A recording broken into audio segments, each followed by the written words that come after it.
Conceive, believe, achieve. Shut the f*** up. You're listening to Believe You Me with Michael the Count Bisping and Paul Felder. We are back. It is Monday morning. We have lots to discuss. Paul the Cripple Felder. He's got the crutches. There you go, baby. I got the cane. We got a cane today, man. That's an upgrade. Hip replacement, Paul, in full effect. How are you feeling, Paul? I feel good today. I emphasize today because I must say that I grossly underestimated the amount of pain that I was going to be going through with a joint replacement. I had heard, you're going to be walking that day. You're going to be moving right away. And I think I took that and made it feel like, I'm going to be. It's like, yeah, you are walking straight out of the hospital that day, but it is fucking excruciating the amount of pain I was in for the first 3-4 days, man. I was like, if it doesn't get better, I'm like, is this what life is going to be like from now on? First night I slept an hour and a half, then 2.5 hours, then 3 hours. Last night I think I slept 5 hours. It's been rough, but now I'm moving extremely well. I've got the cane as precaution. I'm in PT. They're mobile. They're moving my joint around. I'm doing weight exercises. I'm doing glute bridges and isolations on the glutes and the hamstrings and the quads and stuff. And I was even on the bike, the exercise bike in the PT office for 5 minutes today. So, and we're not even a week post-op. So as long as the sleep gets better, I'm feeling pretty good. It's just nights. And I'm sure anybody that's had a joint replacement like yourself knows that trying to sleep while going through all that. And my painkillers are running out too. So the pain better start to subside. Obviously, we got a stacked show planned today. We've got Chris the Problem Duncan joining us in just a little bit. Very excited to talk to him. Massive fight card at the weekend with lots of craziness happening. Crazy. But I do want to talk about this. It's weird. The doctors always say that. When I had the knee replacements, I remember the doctor saying, I said, when will I be walking again? He's like, you'll be on your Peloton bike by the end of the day. Bro, the pain I was in was insane. Yeah. And I know you're trying to avoid taking too much pain medication? Yeah, I'm trying to only do it when I really need it. Well, I didn't anticipate that feeling was going to be pretty much goddamn all the time for the first few days. So I got a low dose of oxycodone, and I'm aware of these drugs. I know, and I've had them before. Like, we've had a lot of surgeries. We know how to dose these things appropriately. But I finally had to call back the surgery center, and the doctor on call called me, and he's like, well, how much are you taking? And I was only taking this one small milligram dose, like 6 hours apart. And he's like, bro, like the first few days at your weight, he's like, take 2 of them at night, especially, you'll feel a lot better. Mm-hmm. Once I started doing that, man, I wasn't like melting away, but it was like, okay, I was like sinking into the couch, watching movies with the kids and feeling in a much better mood. And now, like today, it's like, okay, I feel like the pain is finally getting under control. So I really should have been just heavily dosing it for the first couple of days. Like I didn't. And I probably wouldn't have been in as much pain because, bro, I was just rolling around, moving, shifting my weight all hours of the night, watching things on Netflix. I was on the couch for the last few days, just in my own world, popping in nicotine pouches, staying up all night, just living the bachelor life down there by myself. When I had the knee replacement, the second one, I think it was very painful, and I'm popping all the painkillers, and it's the middle of the night. Rebecca's fast asleep. I'm watching something on TV, and I didn't realize this, but I'm high as hell. Oh yeah, right? Yeah. But I think I'm normal. You know what I mean? And I'm sitting there, and I'm like, "What's going on? What's that noise?" So I'm you start getting paranoid. Well, I'm thinking there's someone in Ellie's room. I'm like, what the hell? So I get up and I walk over and I open the door and I'm like, there's no one there. There's no one there. I get back in bed. I'm lying there. I'm like, no, because I have a little balcony. I'm like, there's someone on the balcony. So I open the balcony doors. There's no one there. And then I sit back down. I get back in bed. And the voices are in my head. Oh, right? Jesus. But because I'm high, I then start crying. I'm in bed. I start crying because I think I'm going crazy because I think I've got CTE from my fight. Oh my God. Rebecca wakes up. She's like, what's wrong? What's wrong? I've got voices in my head. I think I've got problems with my brain. She's like, well, you have got problems with your brain because you've always been retarded. But it's the drugs, Michael. Yeah. What are you doing? You're on oxys. That's the problem. Exactly. That's the problem with your brain. Yeah. Christine took a funny video of me last night. So they put on a movie. I'm hanging out. I took my dose and it's like 8:00. So I waited kind of all day to really take the heavier dose of stuff so that I'd be chilling on the couch. And dude, I put my sunglasses on because the lights were just getting too bright. I got this hat on, a pair of sunglasses, this big fuzzy blanket, and I'm just sitting there like that. And they took a video and it just keeps zooming in on me as you get closer and you just see me mouth breathing on the couch. Outside of your mouth. Yeah. Hey, so enjoy it. Enjoy it. There's 4 left. So, giddy up. We're going to watch the Eagles game tonight, have a couple, relax, and ride this thing out, man. But I'm glad I did it. You know what I mean? Now that I'm on the mend, I can see where there's going to be benefits to once the initial inflammation is starting to really go down. Once the stitches come out too, like I've still got all that scar tissue built up right on my hip flexors. No muscle was cut though. No muscle was cut the way they go in. They just kind of pull the hip flexors in the front apart, and then that's where they pop the joint out. And this old fella at the gym where we go, Rick, he's like, I don't know how old he is. I think he's like 68 or something. He's ripped to bits. You know what I mean?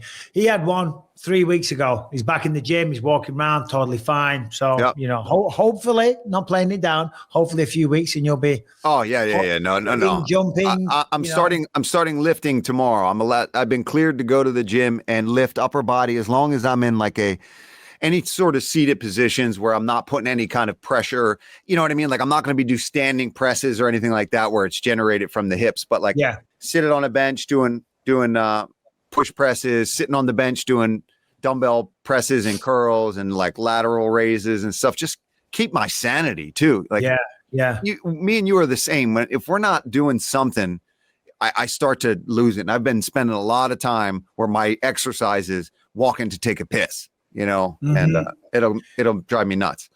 You know what? This is somewhat kind of related, but not really. But I was just at the gym this morning and we're sitting in the sauna, me and Rebecca, and a guy walks into the sauna. And he walked in, and for a split second, I thought he was kind of drunk because he stumbled in and like almost fell into the sauna. I said, "You okay?"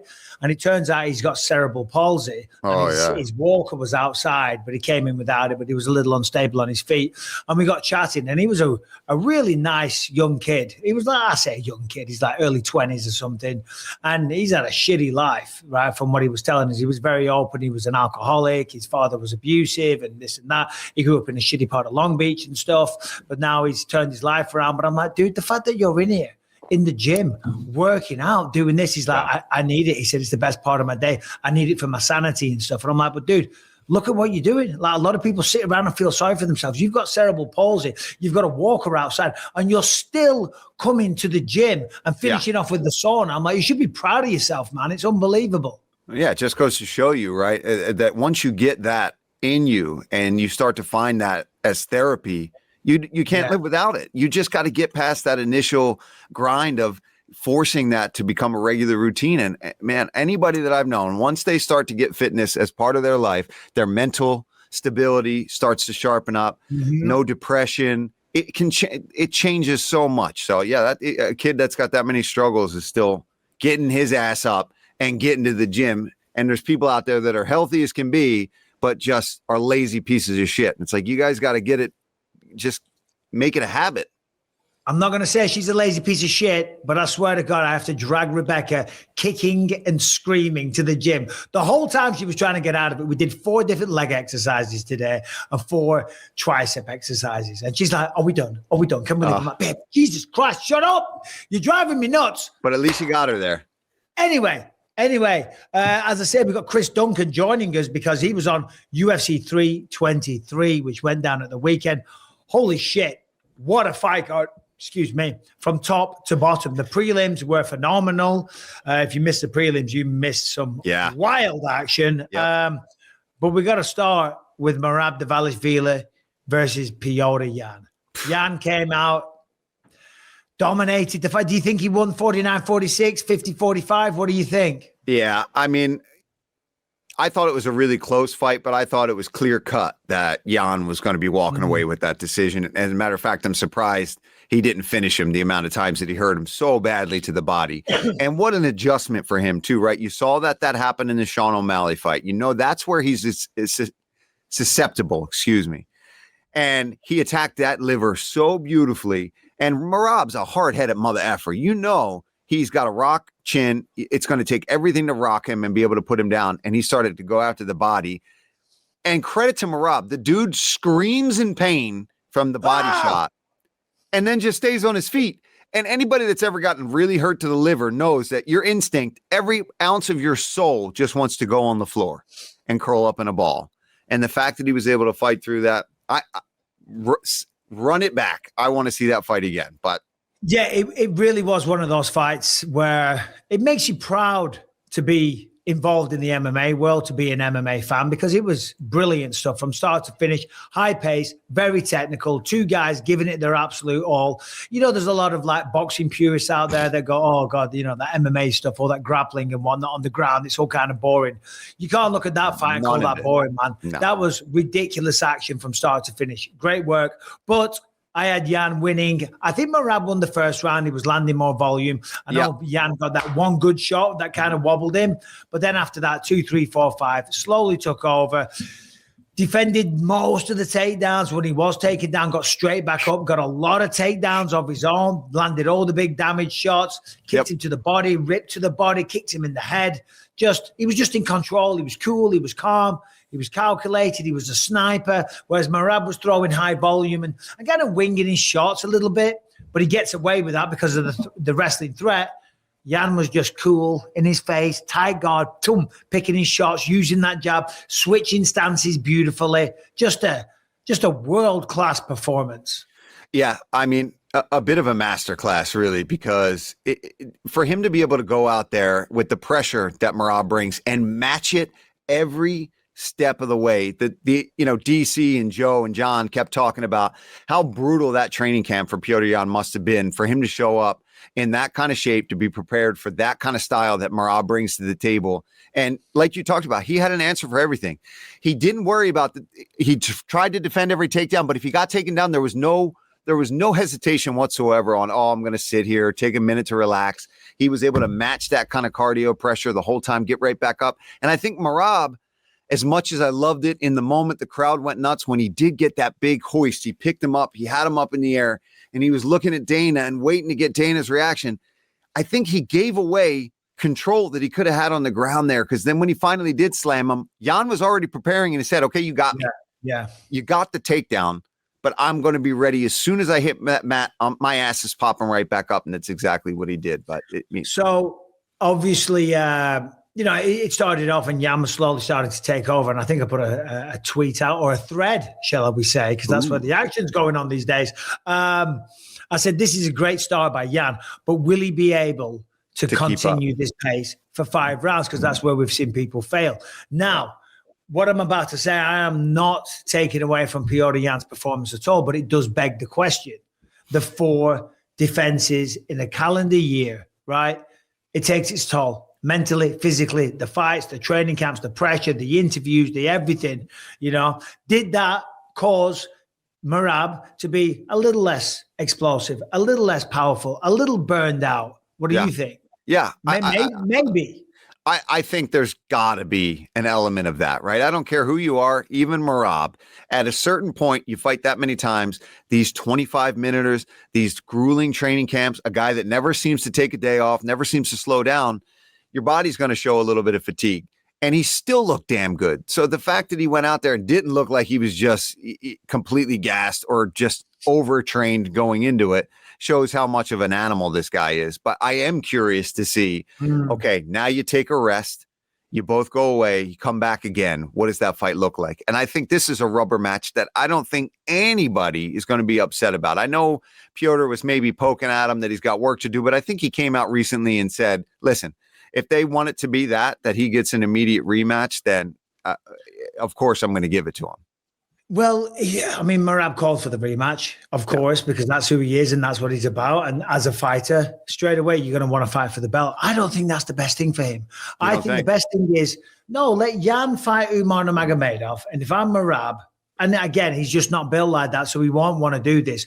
But I hope he's got people around him that say, hey, have a few months off, relax. Enjoy, kick back for a couple of months, enjoy the life that you built, enjoy the money in your bank account, go see your family in Georgia, forget about fighting for 2 months. You know what I mean? 2-3 months, have a few months off, let them have one fight, come back refreshed mentally, physically, hungry. And then, put your best foot forward and fight the champ because he deserves a rematch. Of course he does, given the resume. That would be my advice. But hey, I'm not a crazy Georgian that jumps head first into frozen lakes. Exactly. Yeah. I mean, I do think he just needs to do a month off, at least a few weeks where you don't do anything. When you've been in that many training camps and been training that hard for that long, you got to get everything in balance, man. It starts to mess with your hormones. It starts to mess with just your muscle fatigue is never going to recover. You're never regenerating when you're doing that. And then you're doing those weight cuts on top of it. And as has been pretty public, I think, with Merab and how he does the weight cuts, he does it pretty old school, which, hey, he just starves himself, right? From just starves himself. If it works for you, the fighter's mentality and how they approach that kind of stuff is very particular to them. Do I agree with it? No, I wouldn't do it that way, but that's me. That's how Merab does it. But when you do it that many times, when you're going to fight that often, when you just starve yourself, it's going to take a toll. Cutting weight is one of those things. It definitely is down to what, I'm sure given the PI and all the advances in medical science, there's ways that they would suggest in this and that, but it does come down to what you feel comfortable with and the way, that you like to do it. Like Lucas has got a wrestling duel and they're making him drop down now. He's weighing 168 this morning. He's going to be 157 on Wednesday.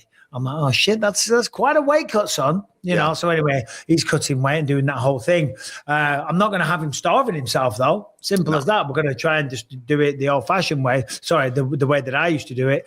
But whatever Merab, however he likes to do it, fair play. That's his process, his mental process as a fighter. And if you feel confident doing it like that, and it's worked like that the whole time, fair play. But anyway, who cares? We're not here to talk about the weight cuts. I thought Yan did a really good job at the press conference. He came up with a good line. He's like, listen, cars break, machines break. At some point, you're going to break. And he was absolutely right. He didn't break. He didn't stop him. He didn't finish him. Merab showed the heart of a champion, a heart of a lion, whatever terms you want to use.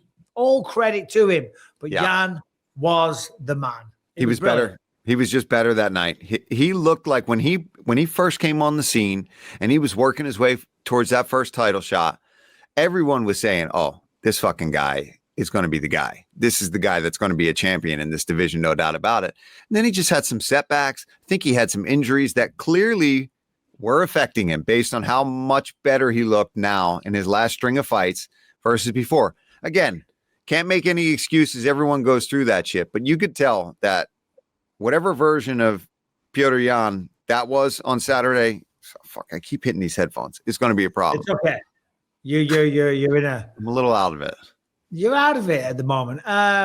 What's my excuse? But I liked the line from Yan at the press conference when he was like talking about the jacuzzis. Oh, bro. It's like, why are you always in jacuzzis with men? Why don't you invite some girls in there, man?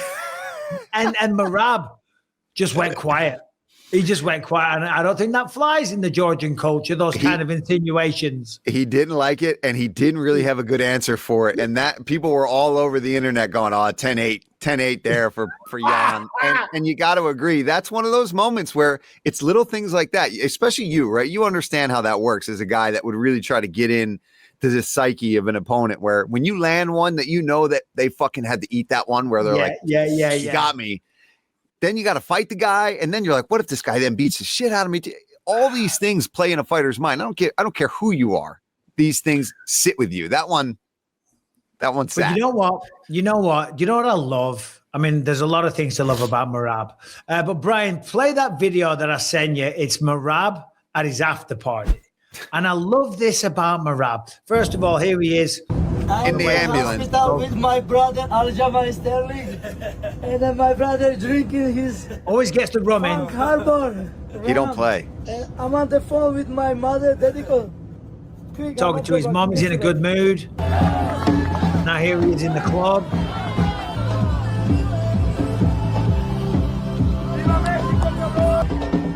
Now I want to talk to you about this, Paul, because listen, and there he is with Theo Von.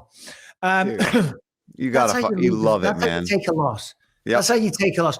I know a lot of fighters, certainly these days, they take it very hard. They take it very hard. And yeah, okay, you've failed in your mission. But on the flip side of it, it's like, bro, you're living a good life. I think I saw Ignacio Barmondes at one of the airports one time.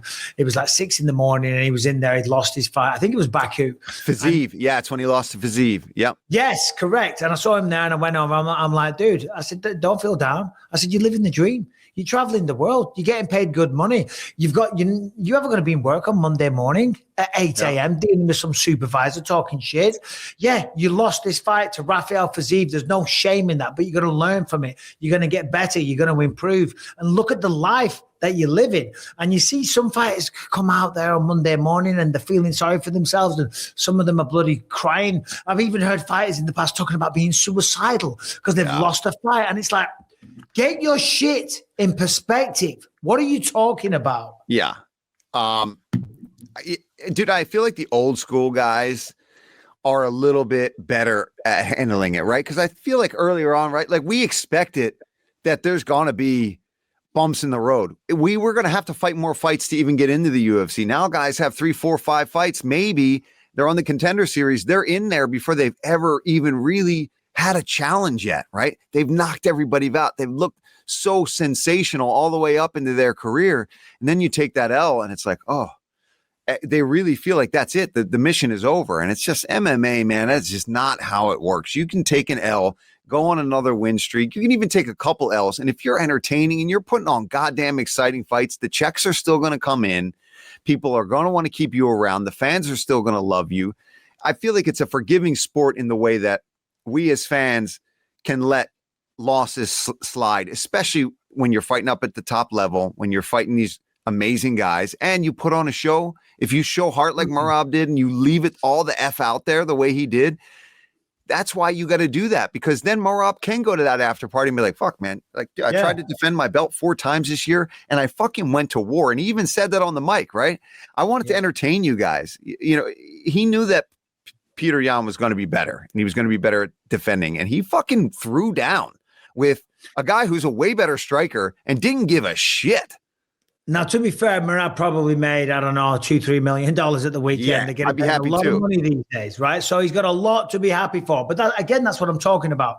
You know, he's built a life. You lose it. He's no longer the champion. Don't feel sorry for yourself. And when I had lost fights in the past, I wasn't the champion, you know, but I was still so blessed, I guess, is the, you know, to be living this life. I was so happy, you know. And when I got knocked out against Dan Henderson, I still went to the nightclub, you know. I still went out with my boys and partied. I'm like, all right, well, fuck it, come on, let's have a good time. Let's not wallow in self-pity. Exactly. And it makes everybody happier too, right? It helps your family, it helps your coaches, your training partners, everyone that, trust me, as much as we want it, if you've got the right people around you, they wanted it as much, if not more, for you as well, right? So and they just want to walk on eggshells around you. They don't want to upset you. So the more you can be like, listen, it happens. I went in there. I laid it out. It didn't go my way. Let's go party. I was the same way. I was definitely out drinking. I was doing something. As long as I wasn't in the hospital, then obviously I was eating cupcakes and donuts and pizza in a hospital somewhere. But same thing though. With a dislocated shoulder. Yeah, I had my brother. I had my brother in New Zealand. Was it New Zealand? No, Phoenix. When I had the lung injury and I knew I was going to be there for a while, I never got to go anywhere. All I wanted was just like, you know, takeout food, a burger, something like that, and a beer, desperately. And I was like, Tommy, you got to sneak me in a beer into the hospital. So he snuck in like his pockets, beer cans, gave them to me. I took my styrofoam cup, dumped out the water they had in there, put the styrofoam lid back on, and was sipping beer out of a styrofoam cup.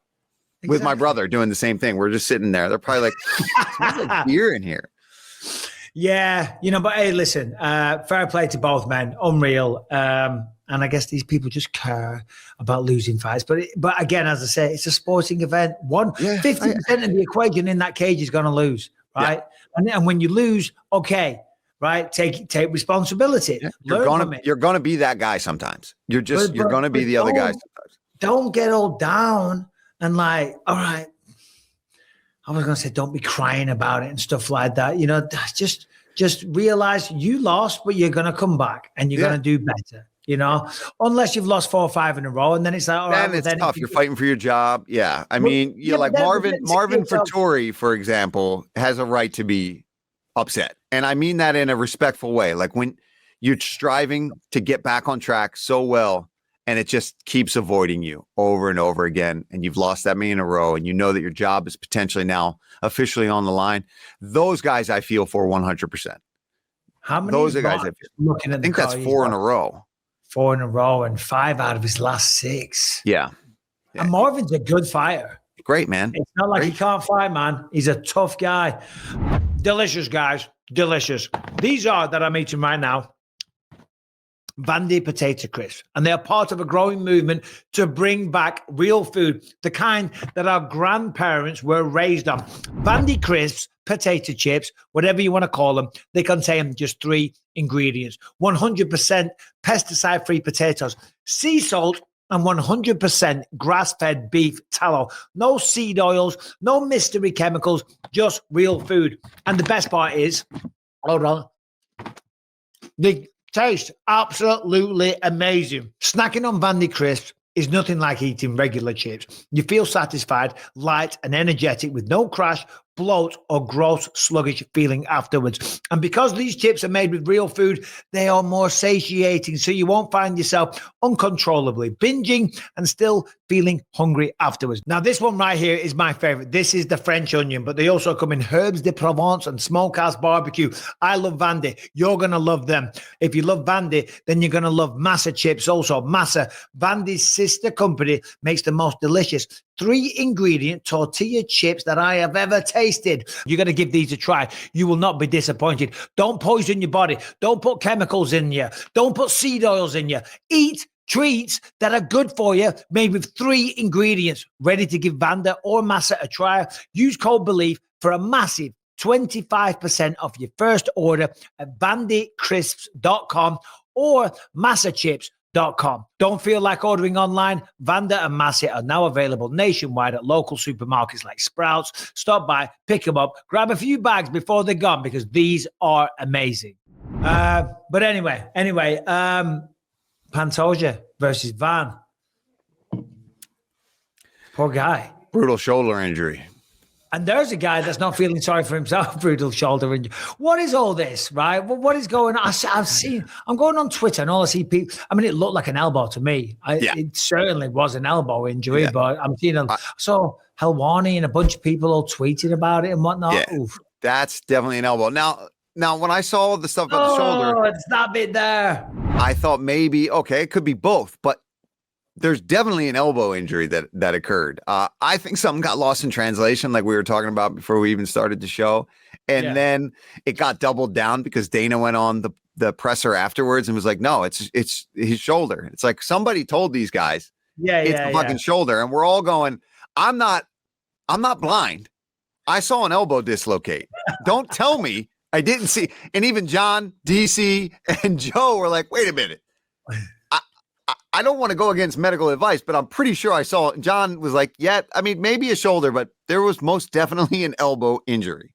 This is number 1 bullshit, brother. Number 1 bullshit. But anyway, there's no conspiracy about it, guys. I see a lot of people on Twitter all complaining and talking shit. It's not a big deal. Yeah, why would they try to make it a shoulder versus an elbow? No, we've got to change the narrative here. Yeah, we've got to make it a shoulder injury. I just think somebody fucked up, said the wrong thing, and it got down to the wrong people. And I tell you what, I love Pantoja, right? I love the way he fights. I love the way he carries himself. I love the way he speaks. I mean, that fight, he went out there super aggressive like he always is, throws a kick, hits the floor, pulls the Mark Coleman versus Shogun. It was a shame. It was unfortunate. There's a guy that maybe could be pissed off, mad, angry at the situation. No, quite the opposite. Talk about being graceful in the situation. Brian, play this clip here. This is how you deal with it. That's what happened, you know, accidents. When I go to the UFC today, I think I'm having my best shape of my life.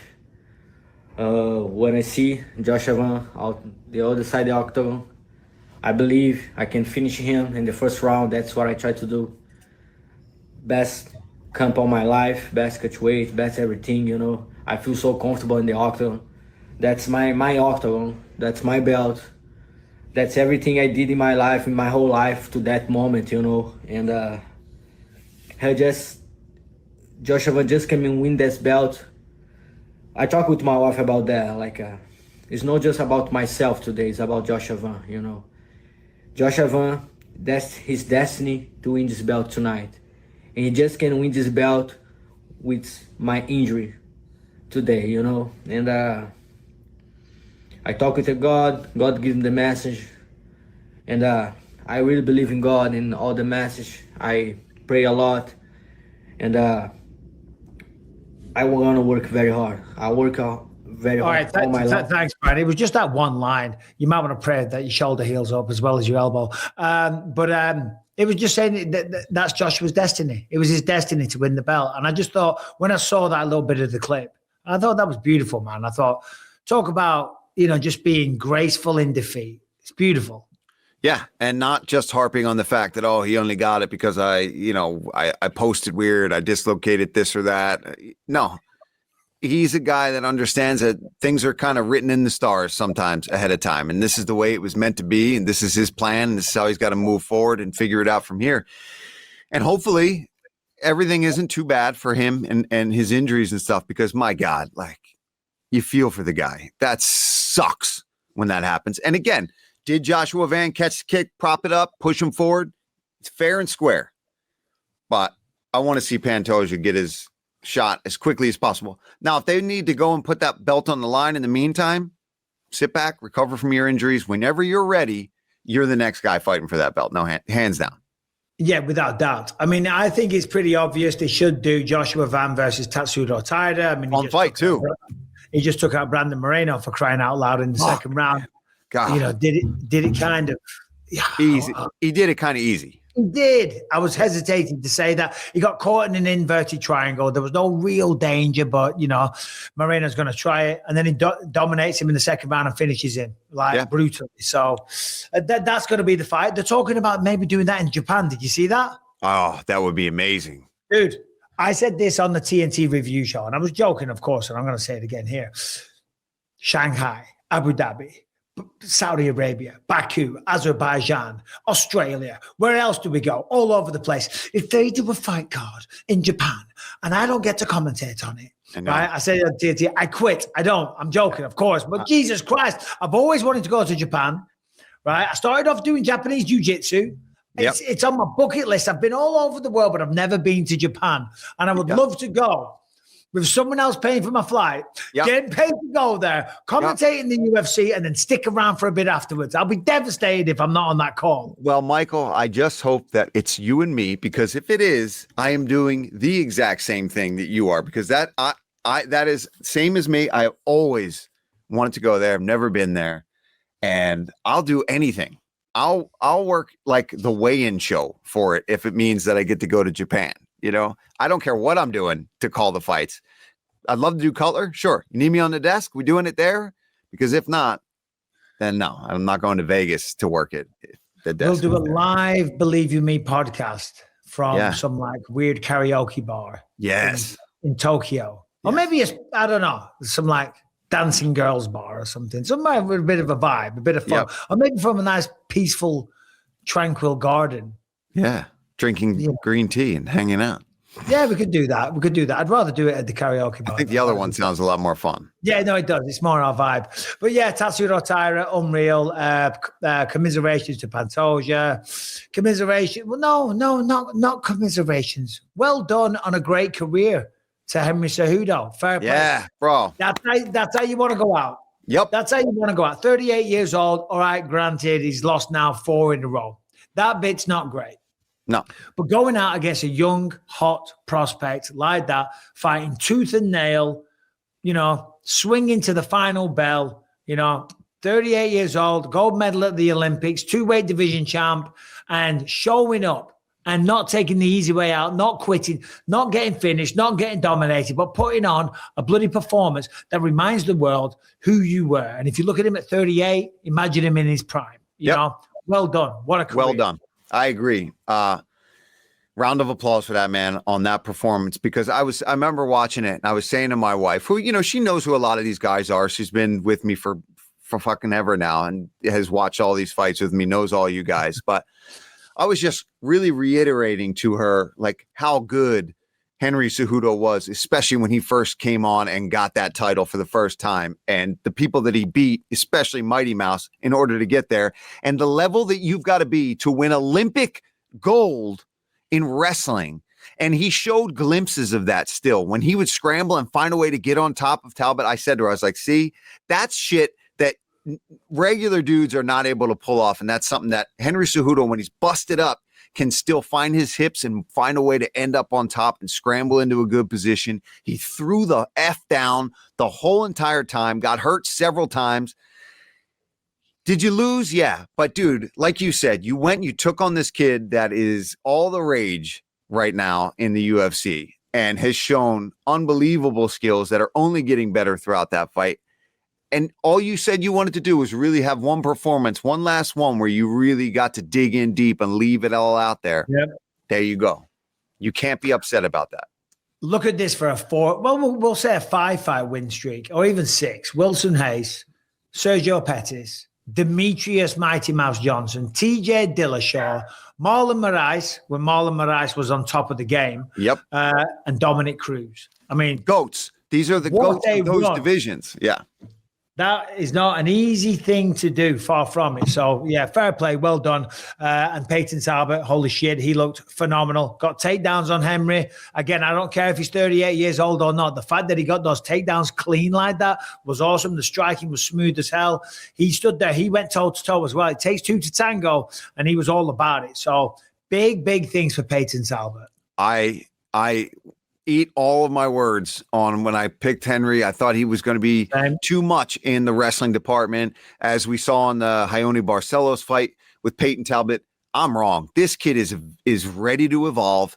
This kid is only getting significantly better each time that we see him. He got tested by a vet. He lost. He made all the goddamn adjustments that you want to see a young kid go and make in training camp to show back up. He already had the tenacity, the toughness, the character, the weirdness about him, whatever you want to call it. It gets eyeballs on this guy. Good looking kid. Aloof. Yeah, exactly. Just he's his own guy. He brings celebrities to the fights. Danny Ocean, and never seen Frank Ocean. You don't see the guy ever, but he's front row center whenever Payton Talbott's fights. But what are you getting at, Harrington? Nothing. It's funny that you just appeared on looking like Casper the Friendly Ghost. I was going to bring you on. I was going to say, Harrington, jump on. It's been a while. We've been going now for 39 minutes and we haven't seen your face. Just goes to show you, by the way, how good this card was, that we're just going on, and we're just now getting to the Payton Talbott fight, and we're 40 minutes into the show. This weekend was unreal. First fight of the night, Mardon Santos, knockout. Mansour Abdul Malik, 69 seconds, knockout. Iwo and Ebo, craziest 90 seconds you'll ever see. Jalen Turner destroys Edson Barboza. Bruno Ferreira beats Marvin, and then more knockouts. We haven't even got to Chris Duncan's fight. He's joining us shortly. But Harrington, on the prelims, what is something you want to highlight? Who do you want to talk about? Well, I mean, I think we both know where I want to go, but I just real quick on before you move on from the Talbot and Cejudo thing, because I was in the Discord talking to the believers during this fight, and they said, if I don't bring this up to you, I'm a coward. I said it in our text conversation with Paul, because we didn't want to spoil the fights for you, so we didn't hit you up. Well, because Callum was making his mixed martial arts debut at heavyweight. We'll talk about that in a little bit. And I'm like, I'm not watching the fights. I'm not going to get back. So if you want to talk, leave me out the group. Yeah.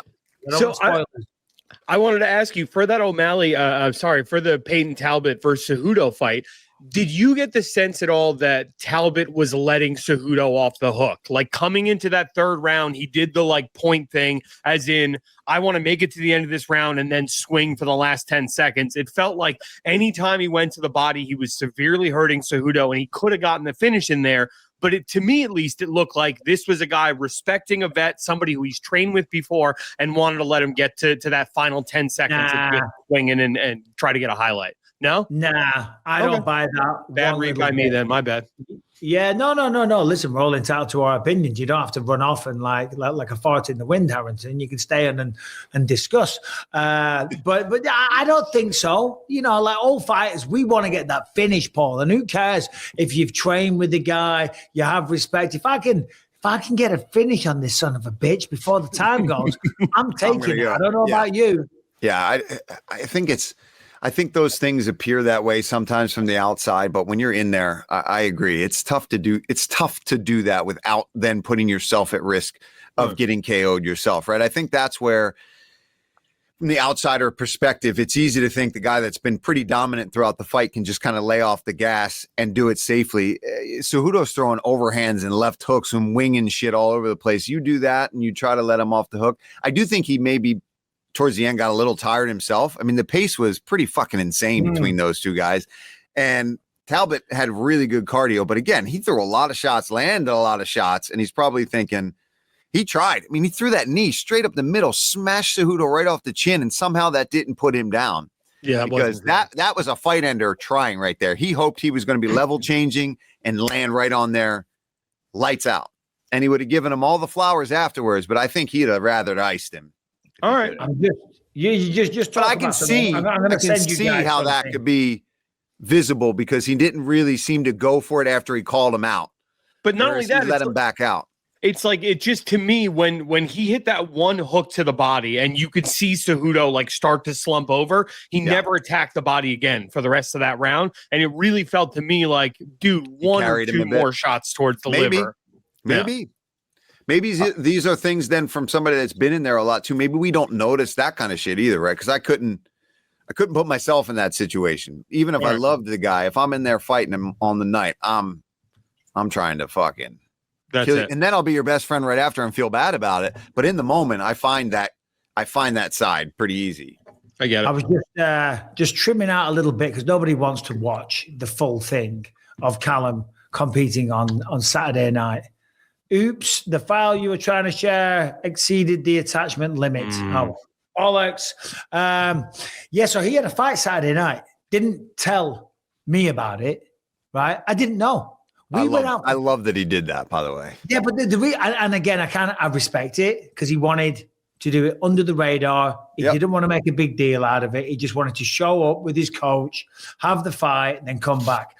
Friday morning, me and Rebecca, because we're having the house done. And holy shit, this house is upside down, man. It's a war zone. It is a war zone. And then they're painting the whole house and they're doing the kitchen at the minute. It's dust everywhere. We've got no kitchen. We can't cook food. It's just bloody miserable. So anyway, Friday morning, we go out for breakfast and we go down there and there's Callum with his girlfriend and his girlfriend's mom. And they're in the same restaurant. And they go, oh, hey, how you doing? And his girlfriend's mom says, are you guys going to the fight? Oh. I'm like, so I wanted to play along so I didn't look like a fool. Yeah. So I'm not playing along. And so Callum told his girlfriend, obviously, because he told his girlfriend, and his girlfriend told her mom. So she said, oh, I want to come in and fly in. But he hadn't told us, right? So I'm playing along, right? Do you know what I mean? And then his girlfriend's mom's talking about his walkout music and everything. And I'm like, oh, you're like, oh, you're fighting. You've picked walkout music. You're having a fight. You're having a wedding. You're doing all this. You haven't even told me. Do you know what I mean? And like, it was just so embarrassing at that moment. Do you know what I mean? And I could see how that you'd be like, wow. Okay. I was fuming. Anyway, so I leave. I text him and said, dude, I think we need to talk. And he's like, yeah. He said, I'm sorry, Dad. I just wanted to do this on my own. You know what I mean? I didn't want to make a big thing out of it, a big show and dance. I just wanted to show up and see how it goes. Yeah. You know, so he weighed in at 237 pounds, fought some other dude, some heavyweight. And I said, well, I'm coming. And he said, okay. I said, yeah. He said, I I think he just felt a lot of pressure. Oh, given, yeah. Yeah. Your dad's a former middleweight fucking champion of the world and a Hall of Famer in the UFC. You're gonna feel, and that's why I love that he did that. He's like, I don't want this to be about that. I know my dad is supporting all of this training, and I know he'd be there in a heartbeat if I fight, but I just don't want him to feel the pressure. I feel like for Callum, he's even thinking this is going to stress you the fuck out. He knows that you're going to be thinking every which way. You get hit with it last minute, you got to go and just deal with it. Whereas you're not like worrying, do I got to tell him this? Do I got to tell him that? If he just signs up and does it, and now that you know, and he's got to win, I think now he'll be a little easier on that. Yeah. Well, I said to him, afterwards, he was like, so what did you think? And he pointed, I'm like, well, I'd like to be able to help if you do this again, because believe it or not, I know a little bit about this, I did these a couple times. He took the guy down. He dominated the whole thing because he's a wrestler by trade. So used his wrestling, got on top, got full mount, ground and pounded him, almost got the rear naked choke. They were only 3 2-minute rounds. So there's not a lot of time to get the finish, but he could have got the finish. He had it. The clip I was trying to send there was him smashing him from full mount, and then he turns, he's choking him out, but then the round ends. He dominated the fight. He dominated. That's great, man. That's awesome. Yeah. We did it. We've been talking about this potential fight for a long time on the show, and here it is. And what a surprise! We didn't even get to discuss it in the build up. Right now, we just get to break it down, and I think that's also strategic. It's like, I think, and I know this from second hand sources. He spoke to Jimmy. You know Jimmy? Yeah, Jimmy from the UFC, stage manager. Spoke to him about getting out of my shadow. You know what I'm saying? As he feels this thing, he wants to be his own man. Yeah. Which I get that. I understand. He wants to stand on his own 2 feet and do things for himself. But also at the same time, it's like, dude, come on. Let me help a little bit. So anyway, so we were talking before about taking a loss well and taking it badly and all the rest of it. I was just so concerned. What's up, Chris? I was just so concerned. What's up? How are we doing, guys? I'm like, Chris, I'm just talking about my son. He had his amateur MMA fight debut at the weekend, and I was watching him, and I was like, oh, God, if he loses this, he's going to feel like shit. Anyway, never mind that. The one, the only, one of the biggest problems in the UFC, strolling around Las Vegas, probably with a full stomach because you just had a good breakfast because we pushed the interview back. 6-1 now in the UFC. Not a mark on your face, even though Terrance McKinney came at you like a crazy madman. Chris Duncan, how are you, brother? Yeah, good, thank you. Good. Glad the fight's over with. Like you say, full belly, full breakfast in the morning, just ready to get home. Long time here, been here a long time in Vegas, so got back and but then obviously like to get home and see the family again. Yeah, Chris, you knew this fight was going to be bananas, and he brings just unbelievable pressure from the jump. And you talked in the interview a little bit that you weren't too hurt, but when you went in and you found that elbow, did you feel him go limp? Did you know how badly you had hurt him hurt? Because, dude, I was screaming for you. That's how sweet that elbow was, the way you sliced that right across the temple. But did you feel him kind of give out on you, and did you know that was the beginning of the end? Yeah, so when he was following me up with all the punches, he was kind of fighting scared, if you like. And the main part of like the elbow, I was trying to elbow to get into the clinch, like elbow and then go into my underhook and then slow the pace of the fight down. That was the kind of the main part of it. But obviously I hit it extremely hard and he just went down. And when I went to get the underhook, he like fell below me. And I was like, oh, great, he's down. And then I just tried to finish him there and then. And, Mark Goddard didn't step in as quick as I would have liked. But it is what it is. Mark had said to us in the back, he said, I'm going to give you time to recover as long as you're facing your opponent and you move when I say to move. And Terrance did that. Every time Mark clapped his hands and said, move, fighter, He always moved. So that's when I changed to the submission because one, I was getting tired, but two, I wanted the fight to end quick. Be over. Chris, we knew that this fight was going to be mental. I mean, every time you fight, it's a spectacle. But then Terrance McKinney as well. He's one of the most violent first minute or first round fighters in the UFC. Is that what you expected though when this went down? And did you know he was going to come at you like a maniac? Yeah, that was his only way of winning, Mike, unfortunately. I've heard stories about Terrance not being able to, dedicate himself to training as hard as he could. And that's just his personality, and that's the way he's been winning fights previously. But I'm the wrong guy to do that with. I work my arse off day in, day out. I always do the extra miles. I always do the extra rounds of sparring. I always do the extra because I'm an extra kind of guy, and that's why I get these finishes. And that filled me with confidence going into this fight that was his only way of winning was in the first 2 or 3 minutes. I lost in Mexico to Manuel Torres, who actually fought on the card, and it was down to my complacency. So when I was in the fight and I knew he was just trying to get me done and get me away, I knew not to be complacent, stay diligent, stay focused. Don't let your mindset drift off thinking he's going to gas. Just stay alert and the time will come. And Chris, do you attribute that to just who you are as a man and where you come from and kind of like what you've had to do in your life previous to fighting? Do you carry that same kind of workman attitude into the training? Because I've only heard from everybody that works with you, whether it be Butler or the guys down at ATT, that you're the guy you want to have around, the way that you push yourself, the way you're going to show up and do the extra work. But I mean, just tell us a little bit for anybody that doesn't know kind of where you've come from to get to this point. Yeah, so it's never been an easy journey, and I'm always one to control the controllables. And one thing that I can control is how many sessions I do, how much effort I put into it. Like everybody can turn up to the class, but not put in effort.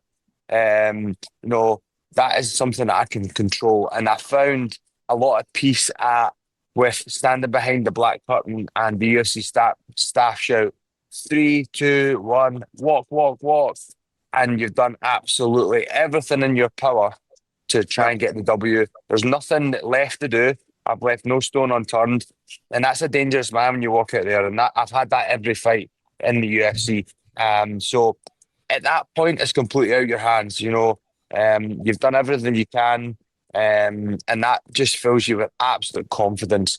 And then also as well, without trying to be too up myself, winning fights makes you confident. It's just simple as, if I kept losing and I was putting everything into it, your confidence would be knocked a little bit. But, I'm winning fights and it's working. And it's building my confidence every week. Yeah, I mean, listen, you can see the work that you're doing, Chris. I mean, 6-1 in the UFC, that's a phenomenal record. And even that one loss to Manuel Torres, I mean, the man's absolutely flying. As you said there, when you're behind that curtain and you've done everything, you're absolutely right. That's what I used to say. That gives you the peace of mind. Listen, I've done it all. What will be, but I can't be a better version of myself than what I am right now. I want to ask you about something. I think it was your last fight. Was it when you beat Rembetsky? I think you said, given everything that's gone on in your life, this is nothing compared to me. This is just pain. You alluded to facts that maybe you've been through some hardships in life. What were you talking about there? And if it's too personal, I don't expect you to get into any of that stuff. But it sounds like life hasn't always been easy for you, Chris. No, for sure. So I don't know if you heard on the mic last time as well. The day I was scheduled to have my first ever MMA fight, it was the day of the weigh-ins to my first ever fight, and my mum was murdered by her boyfriend. And what I done is I still chose to continue with the fight the following day. And that's just a testament to my character and a testament to what I'm born and bred for. My childhood wasn't great. I've been through a lot of stuff, a lot of ups, lots of downs. My mother being homeless, my mother being addicted to drink and alcohol, and also my dad, who is still, a drug addict, but he's started to overcome. He's now clean and sober now for nearly a year, I think, which is fantastic. But you know, through these hardships, I've grown into a very resilient fighter. But also, on the other hand, when I went into foster care and was looked after by random people and stuff like that, after a period of time, my gran and my grandparents were able to get custody of me. So what that had done is give me a little bit of light at the end of the tunnel. I had absolutely nothing. Like, for instance, I do remember one time when I was living with my mum in my mum's house. She was obviously full of substances and wouldn't get out of her bed. So I was hungry. I can't even remember what age I would have been. And, you know, I was scavenging for food around the house, and there was nothing to eat other than the sugar from the tea and the coffee. So I would eat that, and, you know, just some crazy things that you just don't think of and that are pretty sad. But, you know, out of all the hardships that I've had and the suffering that I've went through, I've built myself into a good character. And to go on to what I said about my gran and my grandpa there, they gave me absolutely everything after that. Motorbikes, money, like looking after me, helping me decorate my house when I moved out.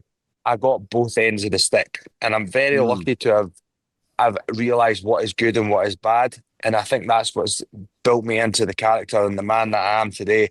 And to show, you know, and be able to understand, I've got my own kids now, and you were just talking about your kids there, Mike. I can differentiate what's bad and what's good.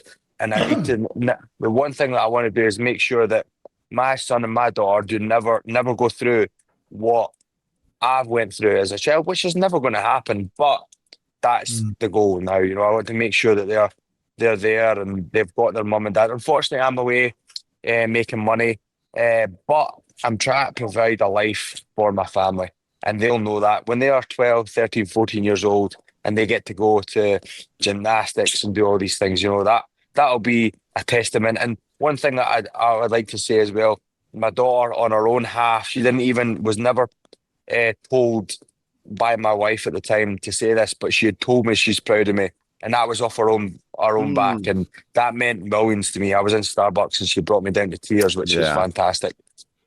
Yeah, because you know, I've got 3 little girls, right, and they don't just come up with that stuff out of nowhere, right? That one hits from the heart, where it's like, mommy didn't tell you to say this. You honestly felt that with what I'm doing and what I've achieved. So that's amazing, dude. Yeah, Chris, for sure. Let me ask you, for anyone out there that's going through, like, obviously you were a young boy, but anyone that's going through hardships like that, have you got any advice or words of wisdom or a bit of inspiration that you could pass on to them? Because it sounds like life wasn't easy for you, far from it. I mean, that's an understatement, but have you got any words that you could pass on? Yeah, for sure. Everybody deals with things in their own way. I found MMA, I found a lot of peace with MMA. I call it the ostrich effect, burying my head in the sand. So when I found MMA, I had 2 hours in the morning, 2 hours at night that I could really concentrate and not think about what had happened to my mum in my past. So when some sweaty guy's trying to grab a hold of you and guillotine you or try and triangle choke you, you know, you're focusing on that guy. So I found a lot of peace with fitness and training and MMA. So I really felt myself get away from the outer part of my life, and I was keeping myself super busy and just not being able to think about it. That really helped me. And also, you know, it might be hard, for instance, today, but it does get a little bit better over time.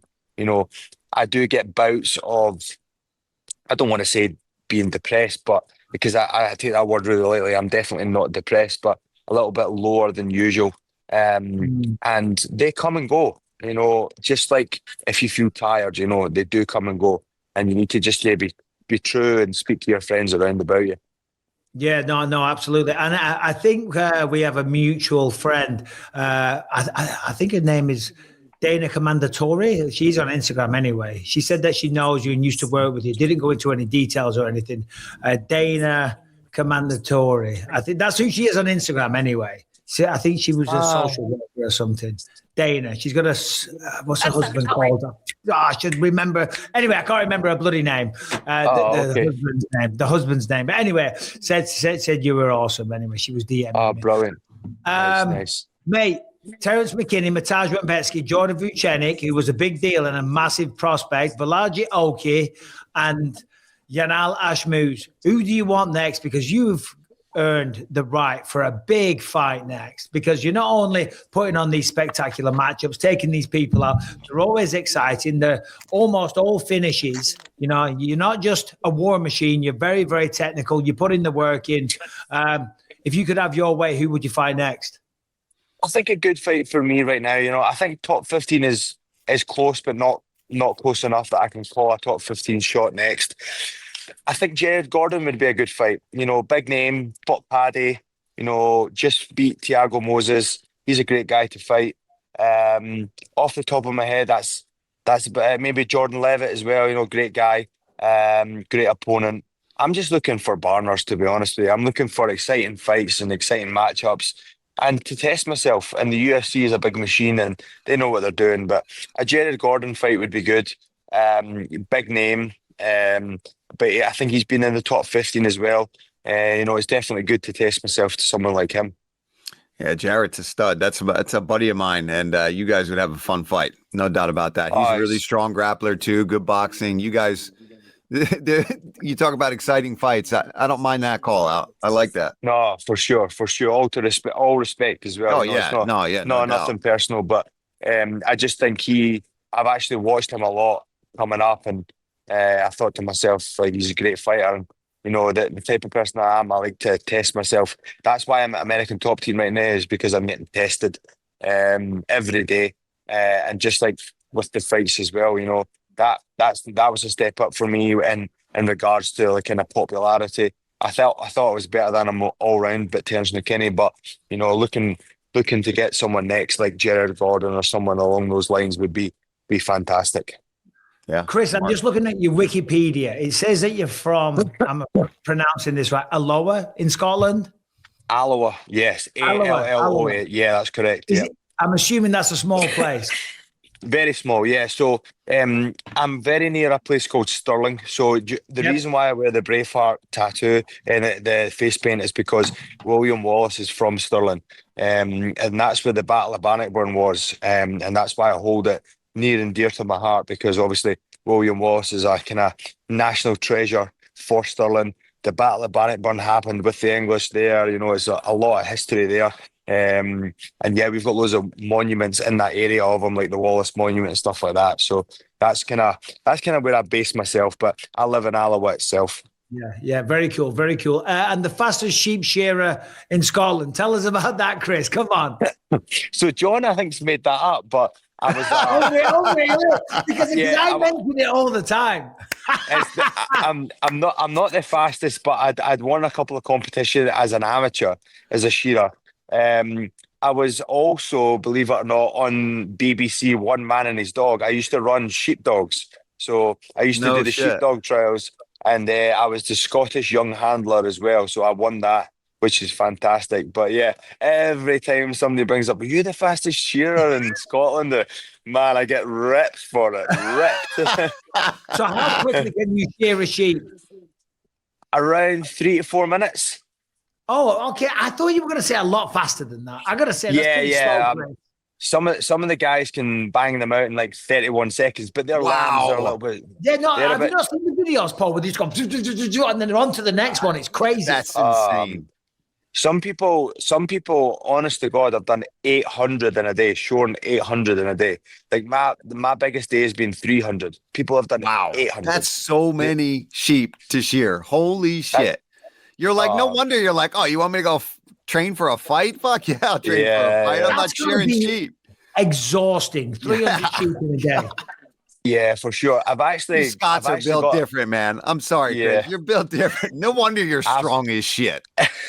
I've actually got a overdeveloped left trap because of pulling out the sheep from the thing. And mate, I used to see it like when I tense, my left trap is way bigger, and that's due to shearing, believe it or not. Yeah. That's nuts. Oh, that's hilarious. I mean, there's a lot of jokes that we could make, but we're not gonna go there. We're not gonna go there. So what's the next few days look like for you? Because I know we were trying to do this before you went off to Disneyland or somewhere. You sticking around Vegas for a few days? We go home tonight. I've been, Mike, you know this, you've been traveling the world, and you as well, Paul. I know you traveled away from home and spent a lot of time away from your family. I've been out of the UK for 30 weeks this year because I've done 3 camps. Yeah. So it's time to give a little bit of time to my family. I think they're probably going to ask me to fight in March in London. So Yep. I'm just going to have to fucking probably buckle up and do it because, I'm on a bit of a streak right now. So I'm really going to focus on my family over the Christmas period and give as much as I can back. Yeah. Try and keep fit. I'm getting better every time, and I'm in contact with my coaches as well. So I just need to make sure I keep this weight down. A weight is a big issue for me. I always cut around 15 pounds, nothing too crazy, but it is difficult. And you'll know that as well, Paul. You cut quite a lot of weight, I heard in the past. And you've heard, obviously, we've talked about how much weight I cut. I'd like to just refine that. I think I'm going to have to take a trip to Vegas and see if I can try and just dial in a little bit in regards to that, because I fucking hate cutting 15 pounds. It does my head in. Oh, it's rough. It's rough. I've cut about 14, I told you before. So when you told me 15 and I saw you that day and you still had that much to go, and I mean, credit to you, you did it, you show up, you get the job done. But yeah, if you can bring it down just a little bit, I think it's only going to help you, because again, you're showing all these grappling skills. The submissions are there. You're hard as shit on the feet. You're durable as stuff. If you're just feeling a little better from Friday, think about what that's going to do. I think your cardio will show a lot too, Chris. Like, you're already in shape. Imagine if you're not depleted quite as bad. Dare I say you'd be a problem? Yeah, for sure. I think as well, those last couple of pounds are coming out, and they're coming out from the deep. They're coming from your brain. They're coming from your organs, So we all know it's not good. I cut 18 pounds in Paris when I fought in Paris, believe it or not. I think that's when I saw you, right? And I was like, oh, God. 18 pounds. That's insane. Bro, I couldn't believe it when I saw him on the scale. I was working out in there, and he was in there checking. And I was like, I tried to keep it cool. I was like, oh, yeah, you got it. I'm like, I was right after my loss against Manuel Torres, and I had a bit of a bee in my bonnet. I was a little bit, because I knew I was better than that. I knew I could have performed better, and I didn't perform the way I liked. And I was on my manager's case to get me a fight. I said, give me 6 to 8 weeks and I'll get it. And I'll get it done. He's like, how about Paris in 5? I was like, oh, fuck. And I was like, and then by the time it happened, by the time I got to ATT, it was 4 weeks. I only had 3 weeks at ATT. And it was just one of those ones that I just had to suck it up and get it done. But we got there in the end, and then I also bonused as well, which is fantastic. So sometimes you need to risk it all. And one time I do remember, as well, you took a fight with, I think, Rafael dos Anjos. Yeah. You cut a lot of weight. You just had to suck it up and do it. And it's just one of those things. And I think as well, Mike, did you not jump in for a title fight with Luke Rockhold last minute? I did, mate. Yeah. So, I mean, you got to do what you got to do. But, going forward, because obviously, making weight the correct way really can be a big difference in how you perform in your fight, as I'm sure you know. I don't need to tell you that. So, I think that's really smart. Go down to the PI. They've got a bunch of experts there. Just try and refine it a little bit. Just try and just maximize and prioritize the right thing. So, listen, enjoy the time with your family. Enjoy Christmas. Thank you. What you're doing is incredible, Chris. We're all big fans of you here. The sacrifices that you're making being away from your family, you're doing it for your family. They know that, and they'll know that when they're older. You should be proud of yourself. Congrats again on the win at the weekend. Love what you're doing, and thanks for your time today. Thank you, guys. Thanks for having me on. It's been an absolute pleasure. Thank you. Mate, we have been talking about getting you on for ages. Every time you fight, we're like, fuck, we got to get Chris on. We got to get him on. I know. The next time, buddy, we're getting there.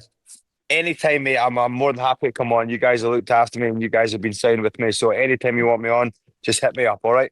Hell yeah. Enjoy, Chris. Thanks, dude. See you, buddy. Nice to see you guys. Thanks again. Bye now. Take care. Bye-bye. 300 sheep in a day? Bro, that's what I was alluding to with that question. I was like, just talk about, I mean, most people have heard his story, but right, we reach a lot of people and maybe don't know exactly all the details about Chris Duncan. And it's like, dude, this guy's had it, did not have it handed to him on a silver platter, and it carries over into his fights. When you watch that Rumbeski fight, you don't get to do that because you're just really good at MMA. You're a hard ass to do that. What? Just remind me. When he said his mother was murdered, what fight was that? That was way before any of the UFC stuff. I think it was early on in his career. I think he might have said it was his first fight.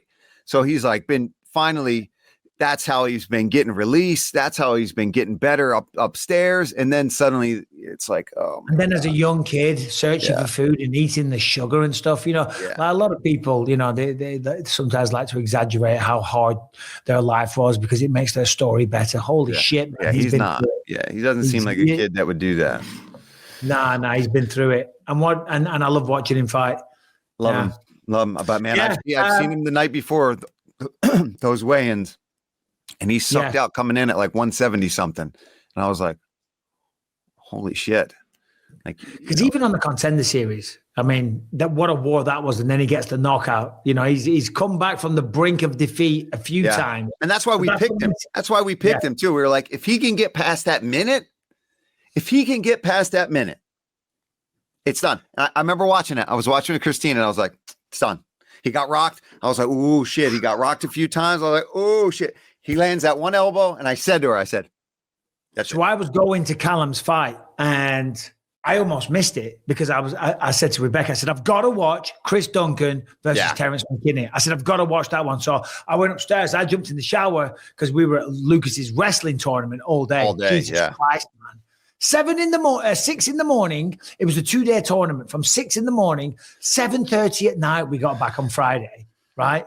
It was exhausting. And it was a 2-day tournament. So then Saturday we had to go back again. We got back at around 5 in the afternoon. I had a little bite to eat, sat on the couch, closed my eyes for 15 minutes. I'm like, shit, got to get to Callum's fight. So I run upstairs. I'm like, but put that on in the bedroom because I need to see this fight. And I watched that.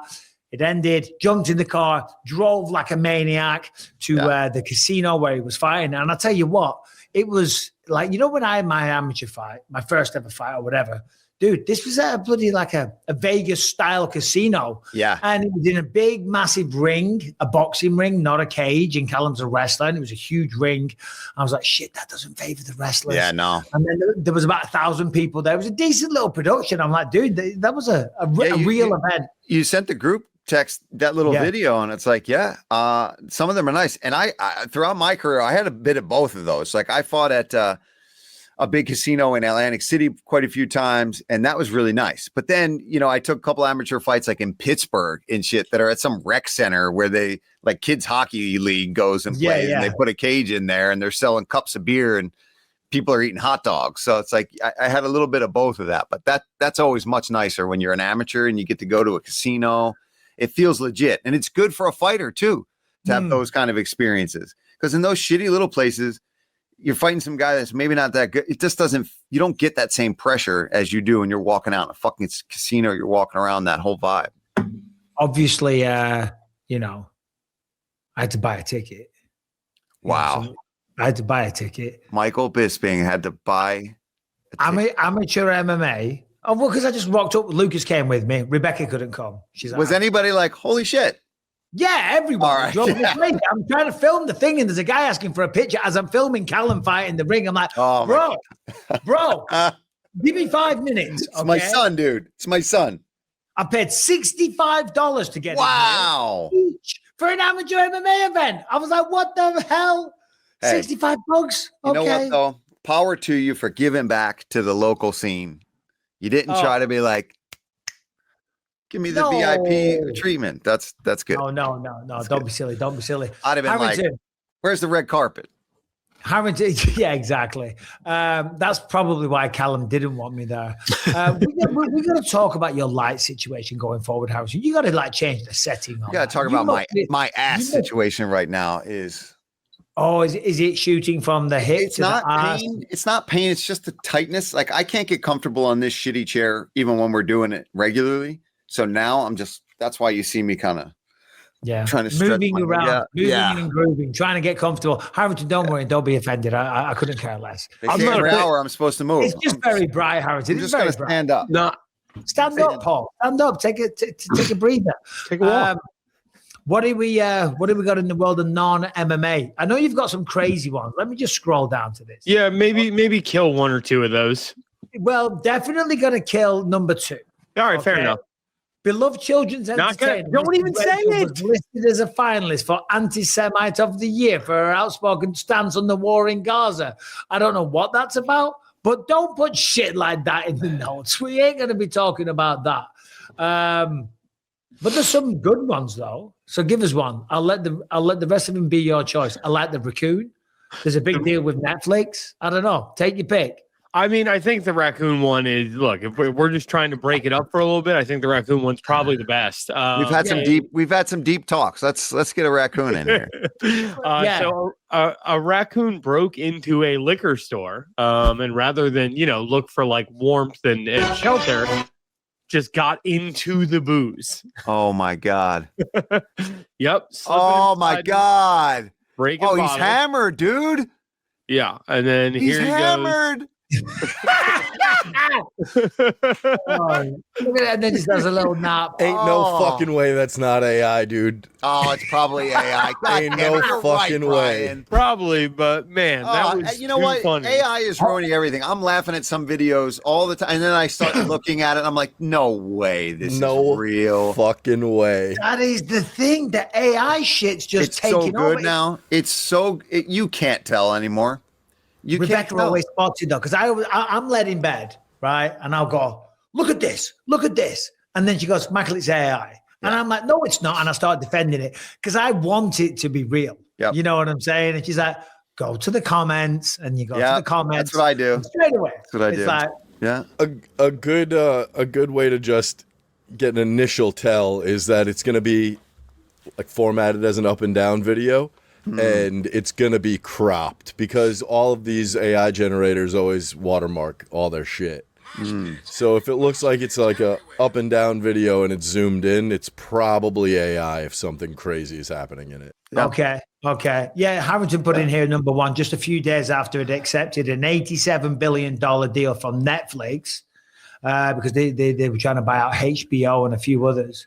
Paramount has come in with an offer of over $100 billion. Wow. Yeah. And we're not getting into the politics of Paramount because we're going to be working for them pretty soon, but they've got some money. Holy shit. Yeah. I mean, they just got the UFC deal and now they're trying to get deals like that. Jeez, damn. And then what else do they have in here? Farmers in Finland have started spray painting deer antlers with glow-in-the-dark paint to keep them safe on roads, Harrington. Well, you left out what I thought actually might be a good discussion for you guys. Just click on that link, Bri. Go on, Harrington. The reflective antlers. The reflective antlers is pretty funny. This one ain't AI. This is real. They are. But go on. God. What did we leave out, Harrington? The Latvia. So Latvia, this is a good one. The men have a life expectancy much lower than women. They say over the age of like 65, the women outnumber the men something like 2 to 1. So they've come up with a new service where you can rent a husband to do husbandly chores, right? Like a guy to come over and like, I don't know, fix the basically handyman stuff. But they're framing it as light bulbs. Hey, you need a man around the house. I'll be honest. When I saw hire men, your brain went elsewhere. To change light bulbs. Yeah. I thought it was going to say something else. Well, who knows what the discussion is once you get the man inside your house. Once you're there, I mean, I guess it's a negotiating process, huh? How lonely are you? Brian, just bring up a Latvian woman. Are they blonde, blue eyes? I think they're big boobies busty. They're not an unattractive race by all accounts. So there was a Latvian society in Philadelphia that I've been to before. They had a bar that you could get into. Just click on one. That one with it looks like a thumbnail. Go up a bit, bro. These look like they would make a solid wife for someone. If you are struggling to meet the right woman, maybe not them. Maybe not. I feel like this is probably a more accurate description. Yeah, that's probably true. Women. Get yourself to Latvia, boys. They're crying out for men. They're paying you for your services. Yeah, whatever whatever husbandry services that may be. You need a light bulb change? Sure. Yeah. Anything else? Need something else? Need a good service? Yeah. I'm here. Listen, get to. We are married. All right. Well, Chris Duncan was great. Lovely talking to him. But we do have a bunch of MMA news. Oh shit! I saw this this morning on Twitter. And we're going to be careful how we talk about this. But did you see Jamahal Hill threatening to knock out Joanna Jędrzejczyk? Yep. Yeah. Should we play the video? And listen, I'm going to be careful how I word it first, but I mean, I'll speak my mind. But Joanna Jędrzejczyk, like, she's a feisty one. Yeah. I don't know any of the backstory. Brian, just play the video.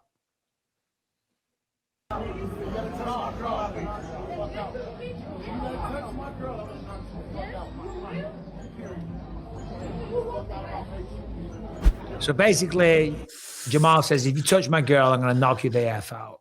Yeah.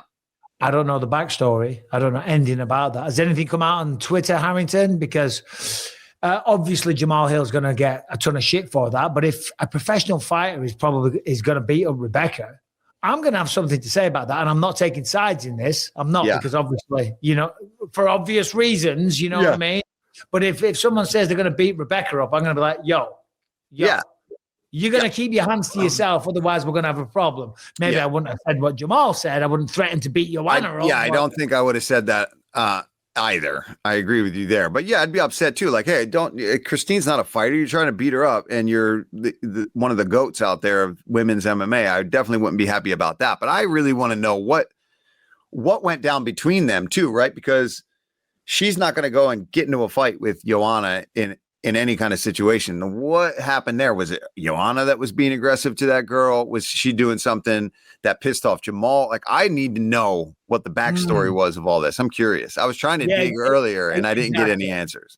And it's kind of impossible to really talk about it much more without knowing more. You know what I mean? There could be much more to the story.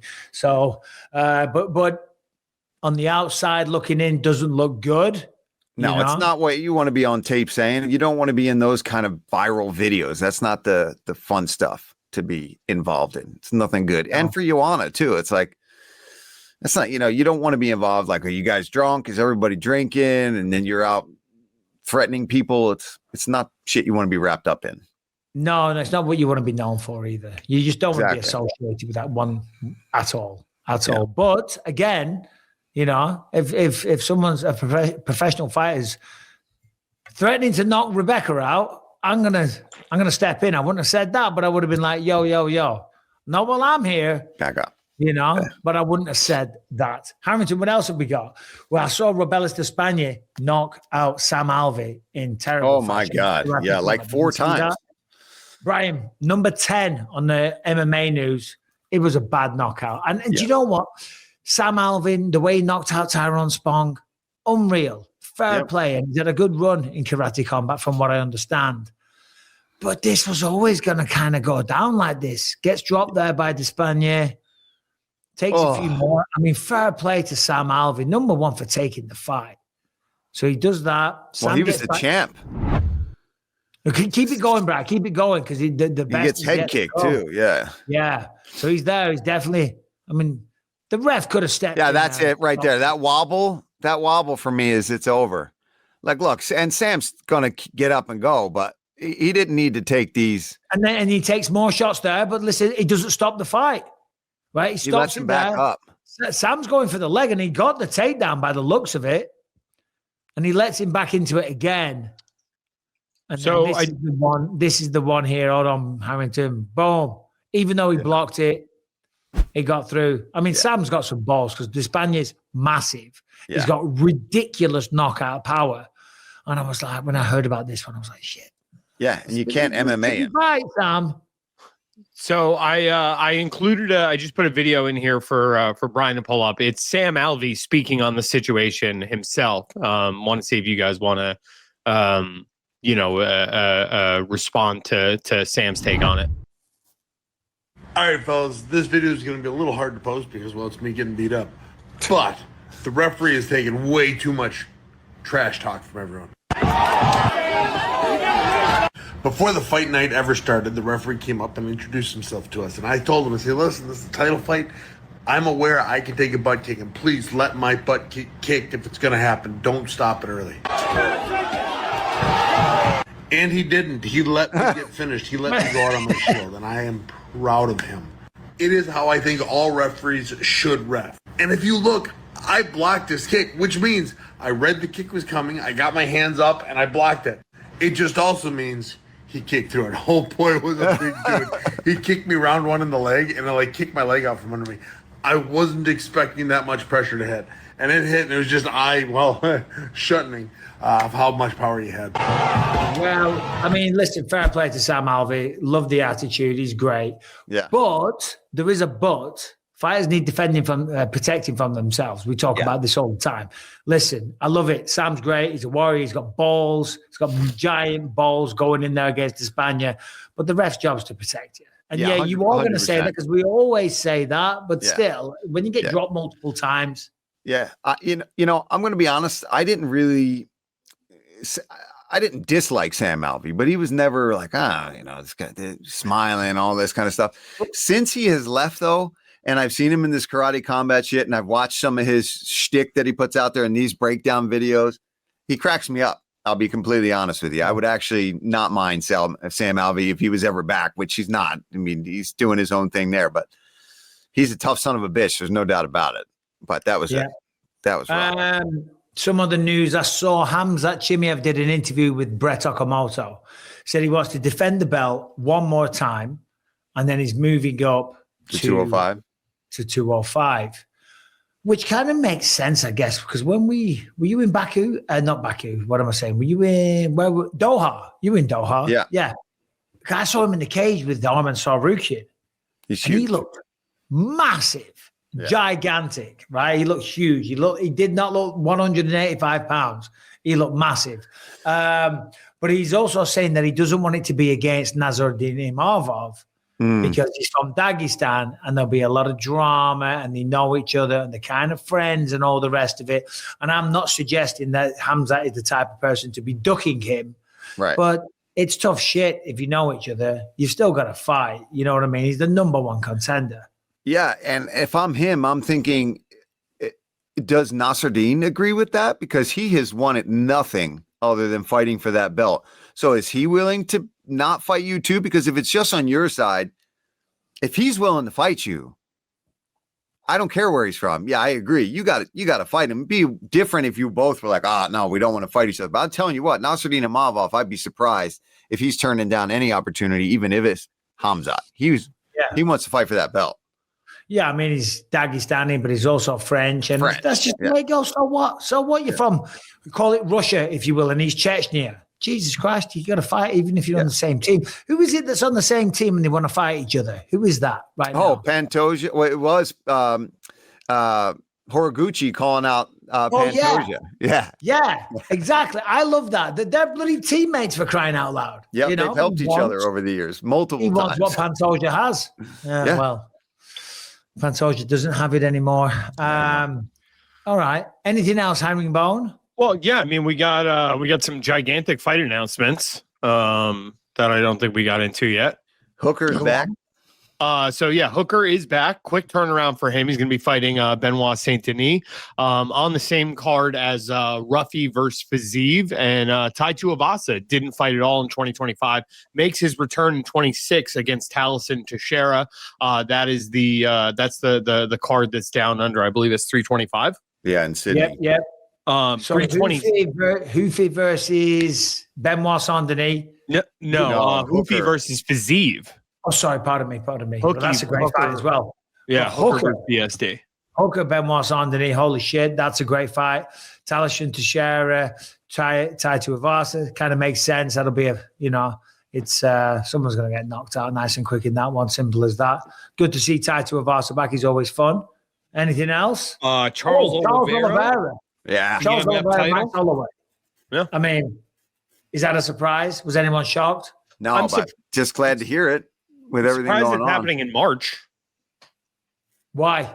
I just thought it would be a little bit later in the year when both guys were talking about it. Like, yeah, we are going to have this happen, but it's going to be down the road. I just thought it would happen close to like International Fight Week or something. Yeah. Well, do you want to keep it going? Keep the Paramount, keep it going strong. Charles versus Max. I mean, that fight, I'm surprised it hasn't happened way sooner, to be honest. And then it did. Pulled them out in Rio. Say again? Oh. No, they have fought before, but you're saying since the call out.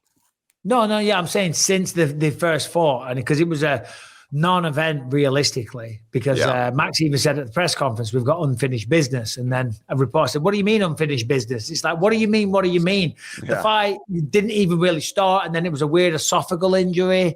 And then the fight ended. And that was cool of Max to be like, listen, I've got to win, but everyone knows it was, I don't know, did he punch him in the throat or I don't know what happened? Yeah, I mean, it might have been legit. Max might have been hitting him and then it happened. But you don't expect that to happen when you're punching somebody, some esophagus tear that shuts a fighter down. So you want to go and get a cleaner finish over that guy. We're going to target the esophagus.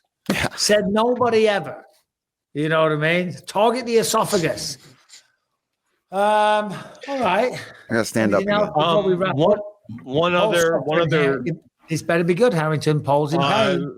A fight card for Houston. This is kind of cool. They're doing an event at the Toyota Center in Houston. So the big, the big arena for a fight night, which is pretty sweet. It's going to be Sean Strickland versus Fluffy Hernandez. Yeah, great fight at 185. Yeah, those guys talked about how they were willing to fight each other. They just didn't want to be on that Australia card. I don't blame them. Sean's done a couple in Australia now against Izzy. And then against Drickers, and he's like, I don't want to go there again. With the taxes, it doesn't matter. It doesn't matter. People always bitch about the taxes. It gets knocked off your taxes in America. So it all works out. It does. So it doesn't matter, but still. Just the travel. That's probably what they're thinking too. Yeah, well, the travels. Yeah, but it's cool, though, to go to those places. We've said this a million times. All right, I guess that's the show. Paul, how's the pain? It's not bad. It's just I got to move. Yeah. Well, we've done 90 minutes there of bullshitting, so go. That was good. You can have a little drink? No, I'm not. I'm on so many medications. Not drinking. I'll eat something else though, and it'll make me feel happy. So I know the one. Turmeric. Get a lot of turmeric, Paul. Yeah, I will. I think there was turmeric capsules upstairs. I think we have something like that. Rebecca was doing me like turmeric shots, turmeric, garlic and ginger shots all the time. Yeah. It's supposed to be good for inflammation. Anyway, there's the show. Oh, questions. If you've got a question, send it into bympod@gmail.com. Do us a favor, like the video, leave a comment, subscribe, and ring the bell.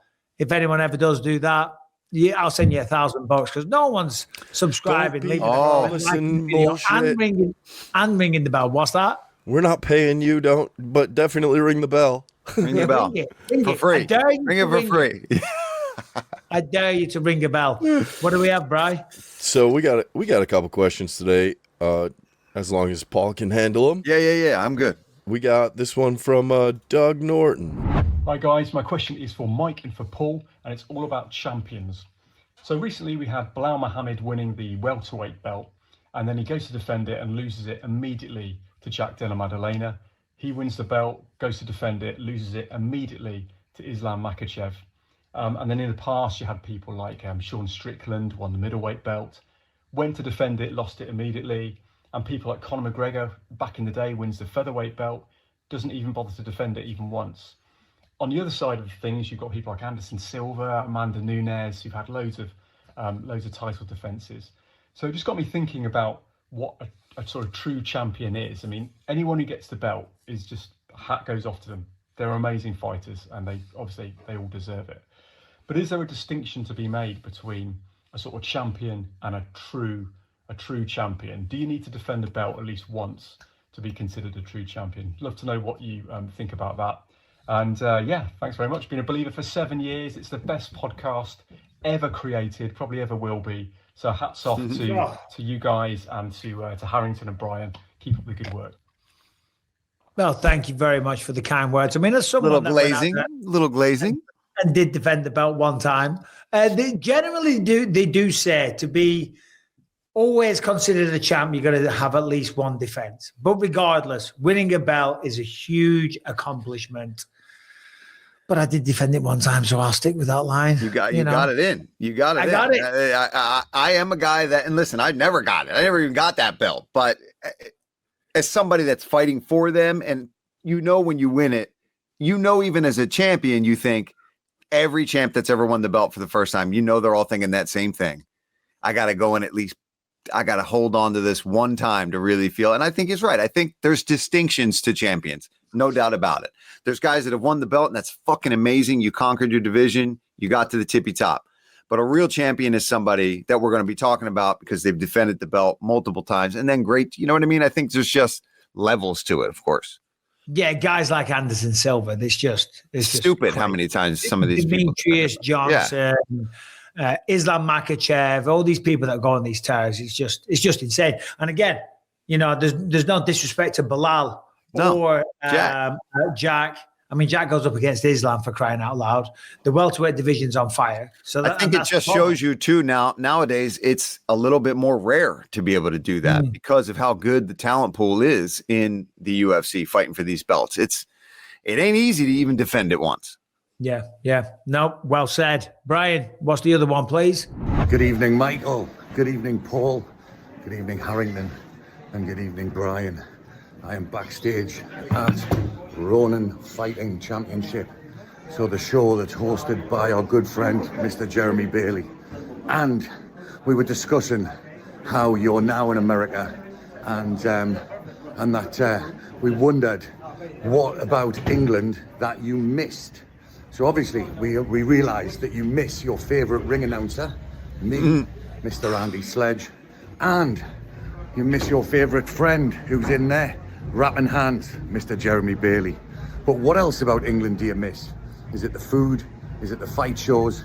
Obviously the family we appreciate, but you tell me, obviously living in the land of sunshine in LA, obviously you've got everything there. You got the UFC, you got your beautiful house in the sunshine, but tell me, do you miss the rain in Clitheroe at any time? So that's it, Mike. What do you miss about England? And fuck you, Harrington. Andy Sledge, old school UK MMA guy. He was always around at all the events, and obviously now he's doing the announcing and stuff like that. He was talking about Jeremy Bailey, Ronin MMA. Jeremy's a good friend of mine and an old school MMA kind of legend.